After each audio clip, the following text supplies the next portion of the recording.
Syphilis नाम सुनते ही लगता है ना जैसे इतिहास के पन्नों की कोई बात हो। लेकिन हैरानी की बात यह है कि ये बीमारी आज हमारे मॉडर्न जमाने में एक जबरदस्त कमबैक कर रही है। एक ऐसी बीमारी जिसका इलाज मौजूद है, फिर भी इसके केस लगातार बढ़ रहे हैं। चलिए मिलकर समझते हैं कि आखिर हो क्या रहा है। जरा इस आंकड़े पर गौर कीजिए। 80 लाख, ये कोई छोटा मोटा नंबर नहीं है। वर्ल्ड हेल्थ ऑर्गेनाइजेशन मतलब डब्ल्यूएचओ का कहना है कि सिर्फ 2022 में बड़ों में सिफिलिस के लगभग 80 लाख नए केस सामने आए। इससे पता चलता है कि ये प्रॉब्लम कितनी बड़ी और कितनी सीरियस है। तो आज के इस डिस्कशन में हम क्या क्या कवर करने वाले हैं। सबसे पहले देखेंगे कि ये एक तरह की साइलेंट महामारी वापस क्यों आ रही है। फिर बात करेंगे इसके इन्फेक्शन के 4 स्टेजेस की। इसके बाद एक बहुत ही सेंसिटिव टॉपिक जन्मजात सिफिलिस के खतरों को समझेंगे। और आखिर में देखेंगे कि इसका पता कैसे लगाया जाता है, इलाज क्या है और इससे बचने के तरीके क्या हैं। चलिए सबसे पहले और सबसे बड़े सवाल से शुरू करते हैं। एक ऐसी बीमारी जिसका इलाज हमारे पास दशकों से है, वो आखिर बढ़ क्यों रही है? ये बात थोड़ी अजीब लगती है ना। असल में इसका जवाब इस बीमारी के फैलने के तरीके में ही छुपा है। तो सिफिलिस है क्या? ये एक सेक्सुअली ट्रांसमिटेड इन्फेक्शन यानी एसटीआई है, और ये होता है ट्रेपोनेमा पैलिडम नाम के एक बैक्टीरिया की वजह से।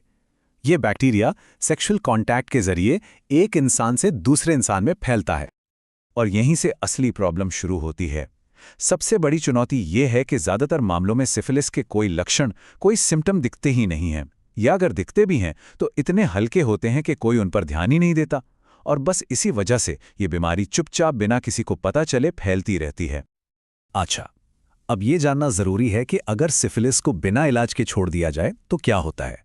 ये इन्फेक्शन 4 अलग अलग स्टेजेस में आगे बढ़ता है, और हर स्टेज के अपने अलग लक्षण और अपने अलग खतरे होते हैं। तो चलिए इन स्टेजेस को एक एक करके देखते हैं। तो ये हैं वो 4 स्टेजेस: प्राइमरी, सेकेंडरी, लेटेंट और टर्शरी। हर स्टेज इन्फेक्शन का एक अलग फेज है। शुरुआत होती है प्राइमरी स्टेज से। इसमें क्या होता है, जहां से इन्फेक्शन हुआ है उस जगह पर एक छोटा सा गोल सा घाव बन जाता है। इसे शैंकर कहते हैं। सबसे खास बात यह है कि इसमें बिल्कुल दर्द नहीं होता, और क्योंकि दर्द नहीं होता तो ज्यादातर लोग इस पर ध्यान ही नहीं देते। कुछ हफ्तों में ये घाव अपने आप भर भी जाता है, तो सबको लगता है कि अरे ये सब ठीक हो गया। लेकिन असल में बैक्टीरिया अभी भी शरीर के अंदर ही है, और बीमारी चुपचाप अगले स्टेज में बढ़ रही है। अब आता है सेकेंडरी स्टेज।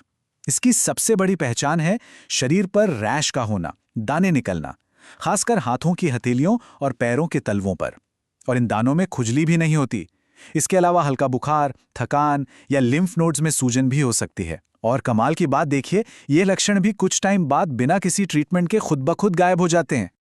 इसके बाद बीमारी एक तरह से हाइबरनेशन में चली जाती है। इसे कहते हैं लेटेंट या छिपा हुआ स्टेज। इस दौरान कोई सिम्टम नहीं होता, मतलब बाहर से देखने में इंसान बिल्कुल हेल्दी लगता है, पर वो बैक्टीरिया शरीर के अंदर ही मौजूद रहता है। ये स्टेज कई महीनों, यहां तक कि कई सालों तक चल सकता है।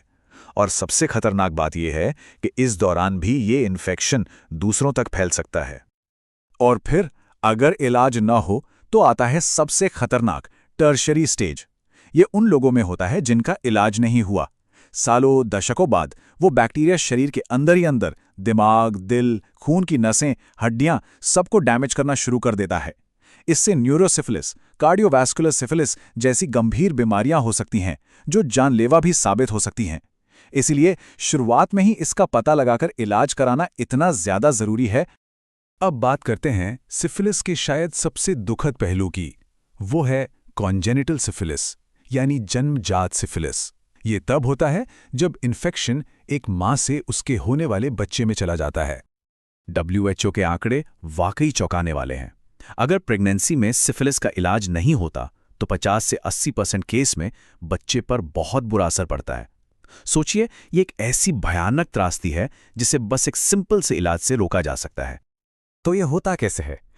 इन्फेक्शन प्लासेंटा के जरिए मां के खून से सीधा बच्चे तक पहुंच जाता है, और ये डायरेक्ट कनेक्शन बच्चे की हेल्थ के लिए एक बहुत बड़ा खतरा बन जाता है।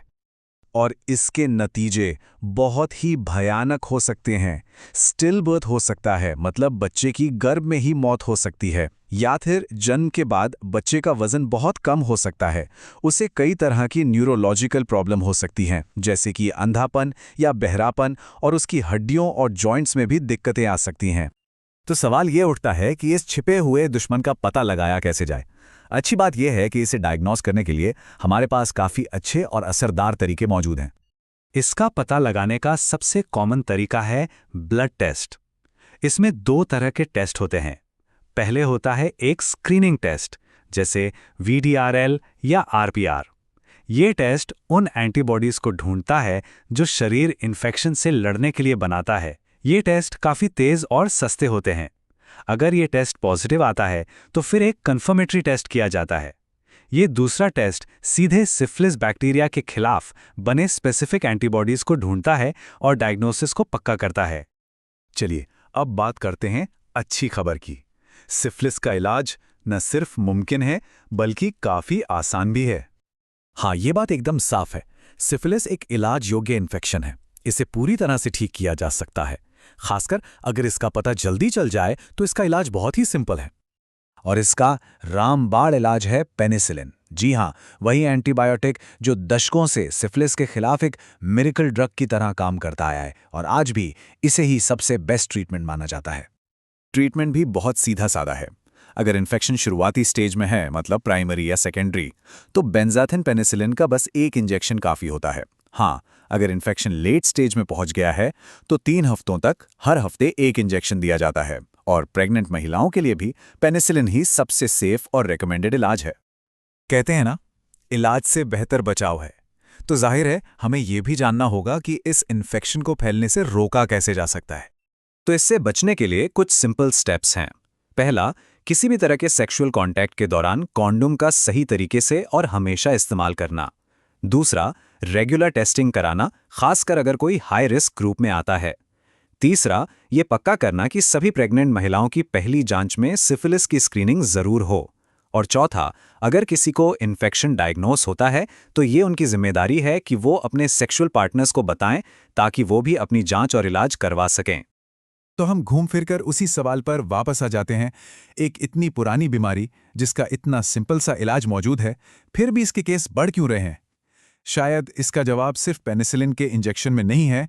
जवाब छिपा है जागरूकता की कमी में, हेल्थ सर्विसेज तक आसान पहुंच न होने में और इस बीमारी से जुड़े उस सोशल स्टिग्मा में जो लोगों को टेस्ट कराने से रोकता है।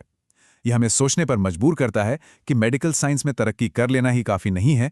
पब्लिक हेल्थ की असली चुनौतियां कहीं ज़्यादा गहरी और जटिल होती हैं।